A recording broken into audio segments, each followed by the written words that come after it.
Great. So if you take a look at the capstone part tree description here, you'll notice that the wish map is there as well. But you'll see that in the middle, the text, I apologize for not making reference to it. It says places I want to visit, or you could just say wish map or my wish map as well. But in the directions, you want to add in a little bit of text for this. So if you didn't submit this with text in capstone part 3 already, that's fine because I forgot to mention it. But for your final presentation, if you have the file saved, you can add it. Let me very quickly show you one way to add this into your text. So let's just say that this is my wish map and I'm all done with it. And of course, your wish map will look a lot different than this one here. But let's just say that I want to add in with my text, maybe something like places I want to visit. And then I'll put in an exclamation point. So right now, that's good, but as you can see, it's not too exciting or anything like that. So right away, what we could do is while we have the text layer selected over here, we could hit the T tool, and then using this size option up here, we can select the size, and I can make it a bit bigger. I'm actually going to make it maybe 92 pixels. That's not too big, but it's also not too small. And now I have it at 92 pixels, so I'll drag it over here. Now it's at my center.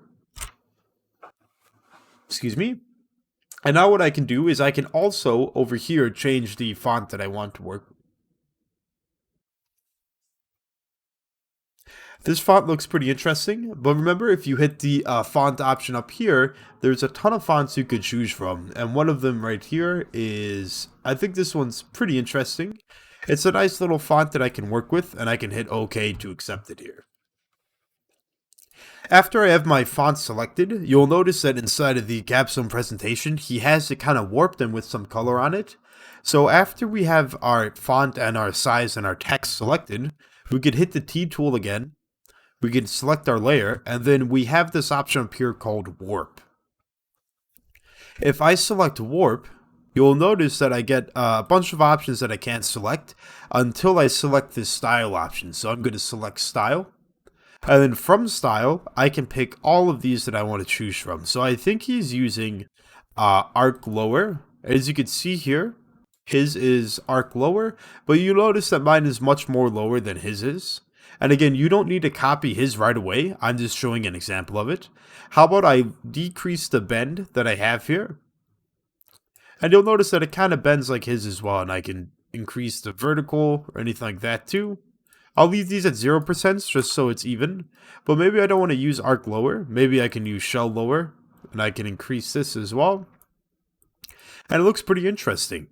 So that looks like a cool little capstone thing that I could put in the middle with my text. And let's just say that I want to add on that gradient image that he had here. As you can see here, he has this green, orange, and orange. Remember from project 3, the way that we can add a gradient to our text is by selecting the gradient tool on the left side over here underneath your eraser tool, and then right clicking on text and selecting select pixels. After I have my select pixels selected, you'll see that the text is selected in my text layer, and I can select the arrow that's up here, and I have a bunch of colors that I can pick from, and I can even define my own color if I want. I'm actually just going to use this blue, red, and yellow color. And after I have that selected, I can drag my, daisy, with my gradient tool. After I have it selected, if I try dragging my layer here, you'll notice I get the text layer must be rasterized first error. Let's just say that I planned that out, so I can right click on my text layer now, and I can hit rasterize. Now after it's rasterized, I'm able to drag across my text here, and you'll notice that I'm able to get the gradient effect that I want. Maybe I don't want it to go from blue to yellow. Maybe I want each part to have its own part. Or, excuse me, each letter to have some of the color. So I can drag it the vertical way. And now you'll see that I have my blue and red. Maybe I could drag it a bit more. And as far how far I drag it or how short I drag it will have an effect on the overall image. So that's an interesting little color combo. And when I'm done, I can select and deselect. And now I have this nice little tool here with editing, that I can move around and use in my capstone. Now, here's one problem. excuse me, if I have this layer selected and I hit my T tool again, and I go to warp, if I click on warp, you'll notice that I can't warp it anymore. And that's because we rasterized the layer earlier to get the gradient tool on it, and it's no longer a text layer. So to fix that, what you could do is essentially just rewrite it using a new text layer, and then using warp after it, and then picking what style you want, and then editing it the same way. This can go anywhere you want, it doesn't need to be in any specific location, but having a bit of text to just say wish map, places I want to visit, that's fine too. I apologize for not showing this earlier, but I hope this helps a bit, and if you have any more questions on this, please let me know.